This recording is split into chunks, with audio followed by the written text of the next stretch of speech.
नाज़िन सखर में anti corruption की team Sukkur building control authority के ऑफिस से छापो हणी रिकॉर्ड ज़ब्त करे छॾियो आहे। उन हवाले से वधीक अपडेट करे रहियो आहे मेराठी जो रिपोर्टर फरीद सोमरो।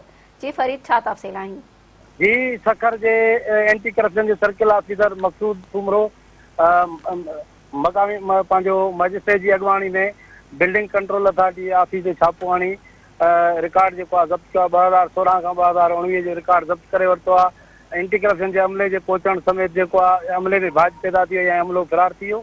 उन खां पोइ जेको आहे इन्हनि ऑफिसुनि जी जेके आहिनि सेफूं बनी करे उहो रिकॉर्ड जेको आहे पंहिंजी तहवील में वरितो आहे। ऐं एंटी करप्शन जे सर्किल ऑफिसर इहो ॿुधायो त असांखे जेको आहे शिकायत मिली आहे त करोड़नि रुपयनि जी जेके आहे उहो सरकारी जेके ज़मीनूं हुयूं जेके अवेक्यू प्रॉपर्टी या ॿियूं जेके सरकारी ज़मीन हुयूं या जेके सखर में घणबार इमारतूं ठहियल आहिनि जिन जी मंज़ूरी जेका आहे उहा 5 माड़ ऐं 4 माड़ जी आहे। उनखे जेको आहे उनखे गैर क़ानूनी तरीक़े सां करोड़े रुपया रिश्वत वठी 8 माड़ ऐं 9 माड़ ऐं 10 माड़ जी जेको आहे मंज़ूरी ॾींदी आहे उन जे जेको आहे इहा कार्रवाई कई वई आहे।